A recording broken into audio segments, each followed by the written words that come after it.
Tamamen kızlarla dolu bir okulda. Agalarınız da olsaydınız nasıl hissederdiniz? Hepinizin büyük bir şehvetle o okula sabah 8'de kalkıp koşa koşa gideceğine eminim. Peki bu okulda bir hapishane olsaydı ve içine sapıkları koysalardı nasıl olurdu?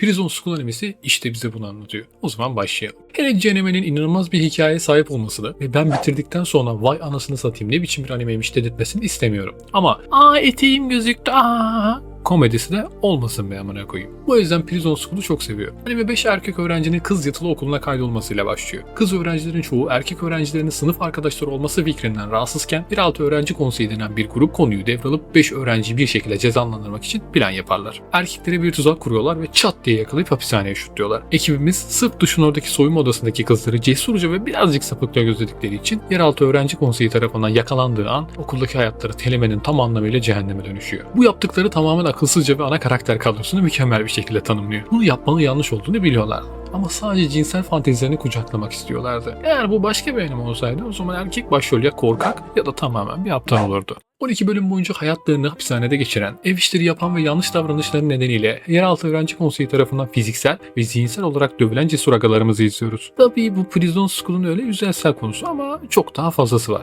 Bu adamlar her gün yanlış bir şey yaptıkları için, hatta nefes aldıkları için bile öğrenci konseyi tarafından aşağılanıyor ve dövülüyorlar. Eğer bu başka bir anime olsaydı sapıktıkları için kızlar ya onlara tokat atılmasını söylerdi ya da öğretmen onlara zihinsel ya da fiziksel olarak şiddet uygulamamaları gerektiğini söylerdi. Elbette erkekler buradaki kızlar için iğrenç olabilirler. Ama bu onları paramparça etmeleri gerektiğini söylemiyor, değil mi?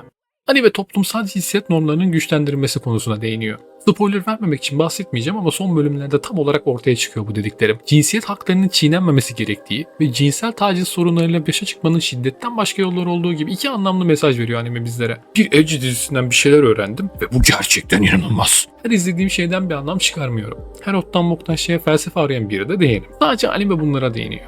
Shimenota gibi. O da cinselliğin reddedildiği bir dünyada yaşamı anlatıyordu ve gayet de anlamlı mesajlar veriyordu. Neyse, anime bu karanlık tarafın yanında bol komedi ve mizah öğeleriyle dolu. O bildiğiniz götüm açıldı tarzı değil de cidden durum komedileriyle dolu. Mizah biraz farklı ve her izleyiciye gitmeyecek tarzı olsa da bence gayet iyi. Ana beşimiz. Bu hikayeyi taşıyan karakterlerdir. Ne kadar ana karakter Kiyoshi gibi gözükse de 5 başrol vardır ve hepsinin kendi kişiliği ve karakteri vardır. Gakuto en iyi agadır ve kendini feda etmeye hazırdır. Kiyoshi ana karakter olarak geçer, enerjik ve kendine göre adamıştır. Andre majesüs ve büyük memeli hatunun en sevdiği kölesidir. Jo verem ve Shingo da gaydir. Şaka.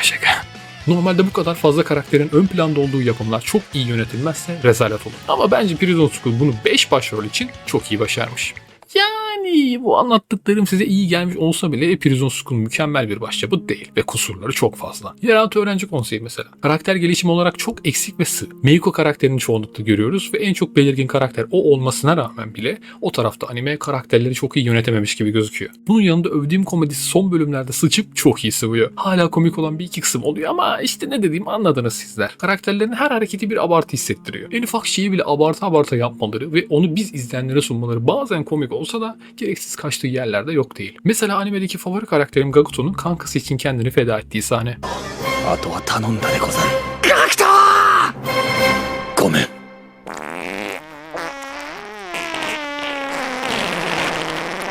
Son olarak bunca şeye rağmen Prison School benim için eşsiz yapan şey hala geçerli. Komik ve içinde anlam içeren bir hikayesi var. Bunun yanında tek erkeğin üzerine harem dizen Age'lerin yanında daha farklı bir yaklaşım ile yine de izletmeye başarıyor. İçindeki o vahşiliğe rağmen bile bunu yapıyor.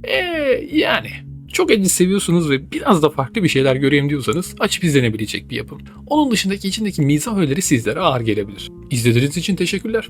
Şu sıralar video fikri katına Discord'a gelip iki fikir yazarsanız sevinirim. Bye bye.